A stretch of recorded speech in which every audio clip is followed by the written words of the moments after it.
जय श्री कृष्णा। चंद्रहास की कहानी के अगले पड़ाव पर बढ़ते हुए हम जानते हैं कि आगे भ्रष्ट बुद्धि ने चंद्रहास के साथ क्या किया।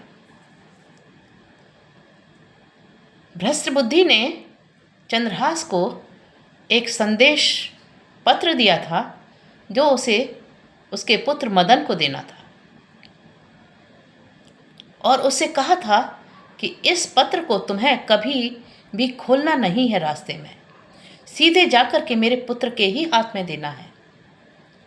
चंद्रहास घोड़ा पर सवार होकर के कुंतलपुर राज्य की ओर बढ़ गया और उसने उस पत्र को बिल्कुल नहीं खोला। जब वो कुंतलपुर राज्य की सीमा में पहुंचा तो उसे कुछ थकान सी महसूस हुई, प्यास भी लगी। वहाँ कुंतलपुर सीमा के अंदर एक बहुत सुंदर बगीचा था जहाँ पर सरोवर भी था। उसने सोचा थोड़ा घोड़े को बांध दूँ, पानी वानी पी लूँ, थोड़ा सुस्ता लूँ, फिर आके महल की तरफ चलता हूँ। और उसने वहाँ पर अपने एक कोने में घोड़े को बांध दिया, खुद पानी पिया और थोड़ा सुस्त आने लगा। ठंडी ठंडी हवा था, हवा बह रही थी। उस ठंडी ठंडी हवा के झोंके से उसको नींद आ गई और वो सो गया। हाथ में उसके वो संदेश पत्र रहा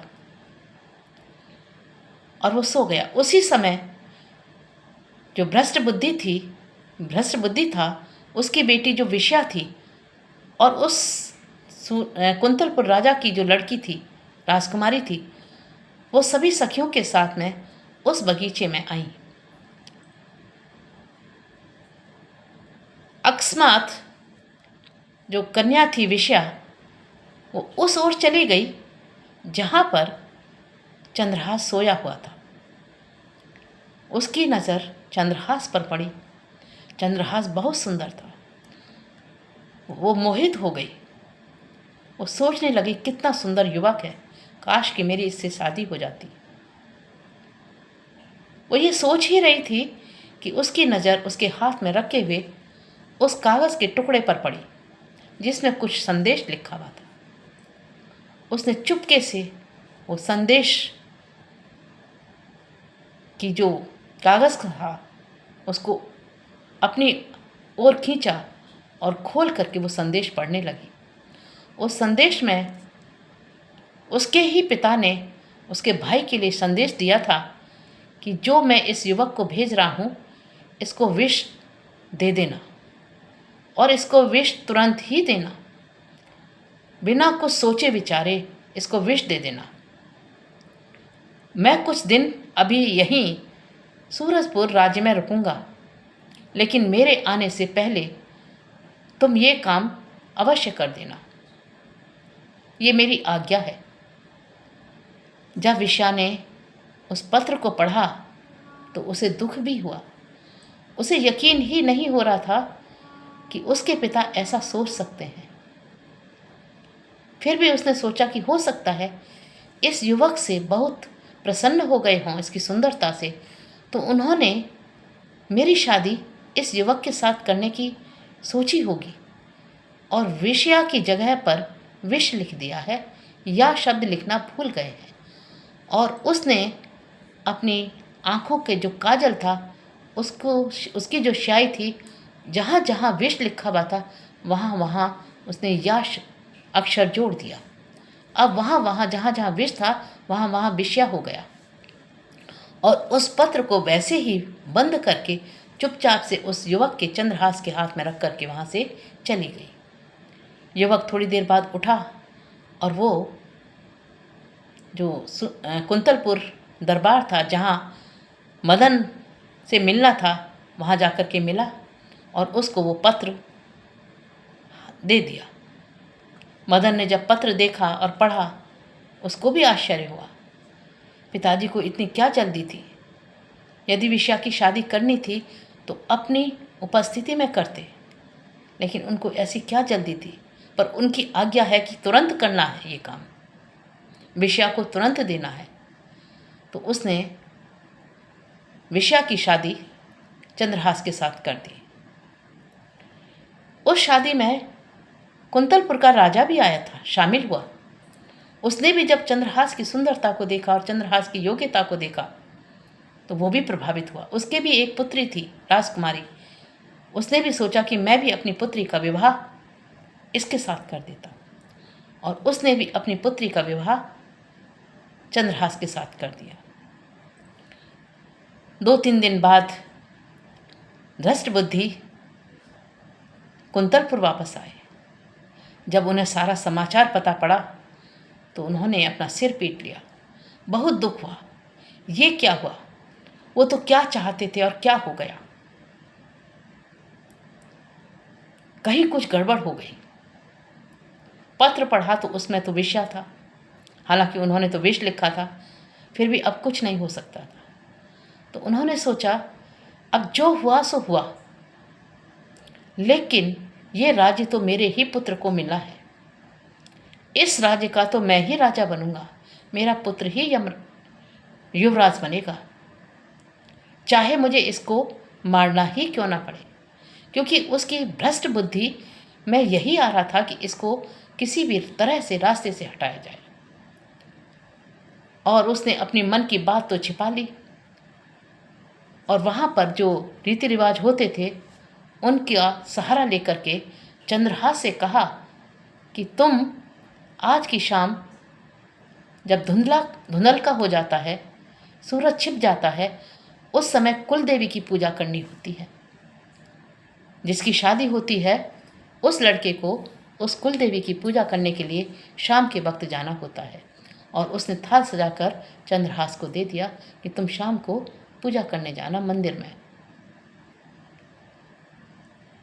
चंद्रहास निर्मल बुद्धि, उसे कुछ भी समझ में नहीं आया, और वो थाली लेकर के पूजा करने के लिए मंदिर के लिए ओर चल दिया। इधर मदन भी रास्ते में उसे मिला। वो भी किसी काम से जा रहा था। दोनों की बातें हुई। मदन बोला, ये पूजा की थाली मुझे दे दो, मैं पूजा कराऊंगा तुम्हारी, और तुम। उसके दिमाग में जो काम था उसने उस काम के लिए उसको भेज दिया कि तुम उस काम को वहां से कर लो। चंद्रहास तो दूसरे काम के लिए भेज दिया, और उसकी हाथ की थाली लेकर के, पूजा की थाली लेकर के स्वयं मदन जो है मंदिर में पूजा करने चला गया।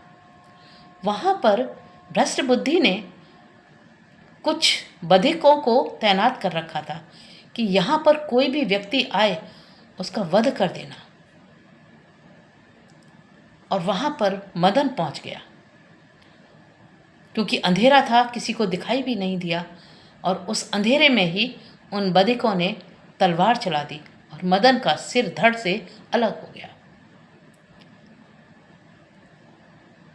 कुछ देर बाद चंद्रहास जब महल में वापस आया तो उसे देख करके भ्रष्ट बुद्धि को बड़ा आश्चर्य हुआ कि मैंने तो इसको मरवाने के लिए वहाँ पर कुछ लोग तैनात कर रखे थे, ये चिंता कैसे बचा।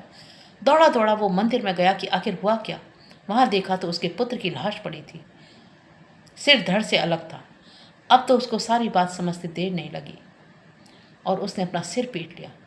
दुख का कोई पारावार नहीं रहा। जिस पुत्र के लिए उसने इतना कुछ किया, आज वही पुत्र 2 टुकड़ों में विभाजित पड़ा है।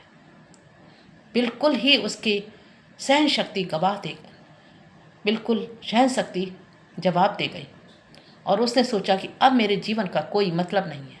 जब मेरा पुत्र ही नहीं है तो मैं भी जी करके क्या करूँगा। और उसने भी अपनी गर्दन जो है तलवार से उड़ा दी, और वहीं बाप बेटे खत्म हो गए, मृत्यु को प्राप्त हो गए। जब चंद्रहास को ये सारी घटना पता पड़ी तो चंद्रहास को बहुत दुख हुआ। मेरे कारण मेरा दोस्त मर गया, मेरे कारण वजीर साहब मर गए। और वो दौड़ा दौड़ा मंदिर में गया। भक्त तो वो था ही, भगवान का भक्त। वहाँ कुल देवी से प्रार्थना करने लगा, भगवान से प्रार्थना करने लगा कि भगवान इन दोनों को जिंदा कर दो, बेशक मुझे मृत्यु दे दो, इनके बदले में मुझे मृत्यु दे दो। और वो इसी तरह से रो रहा था। उसके रोदन से उसकी करुण पुकार से देवी प्रकट हो गई और कहने लगी, तू क्यों रो रहा है? इन्होंने तो, भ्रष्ट बुद्धि ने तो तेरे साथ में बहुत कुछ बुरा किया। ये तो अपनी करनी के कारण मरे हैं, तू इसका कारण नहीं है। उसने कहा, नहीं माता, यदि आप मुझ पर प्रसन्न हैं, कारण मैं ही हूँ इनकी मृत्यु का। बेशक मैं मर जाऊं, लेकिन इन दोनों को जिंदा कर दो। बहुत प्रार्थना की, बहुत प्रार्थना की। देवी ने वो अपनी अचूक शक्ति से उन दोनों को जिंदा किया, लेकिन कहा कि मृत्यु तो होनी है, लेकिन इसकी जो भ्रष्ट बुद्धि है उसकी मृत्यु होगी। इसके अंदर जो बैर भाव है तुम्हारे लिए, उसकी मृत्यु होगी। और जब वो दोनों जिंदा हुए तो भ्रष्ट बुद्धि की मृत्यु हो चुकी थी। भ्रष्ट बुद्धि एक निर्मल बुद्धि का व्यक्ति बन गया और उसने चंद्रहास को गले से लगा लिया और अपने सभी कुकृत्यों की क्षमा मांगी। इस प्रकार चंद्रहास अपने समय के बहुत बड़े धर्मात्मा कहलाए थे, बहुत बड़े भगवान के भक्त थे। तो मैं अपनी कहानी का विराम यहीं देती हूँ। जाको राखे साइयाँ, मार सके ना कोई। तो जिसको भगवान रक्षा करते हैं उसको कोई नहीं मार सकता। फानूस बनकर जिसकी हिफाजत खुदा करे, वो शमा क्या बुझे जिसे रोशन खुदा करे। Thank you. मेरी कहानी यदि पसंद आई है तो प्लीज़ सब्सक्राइब कर दीजिएगा, चैनल को लाइक कर दीजिएगा और कमेंट कर दीजिएगा। Thank you.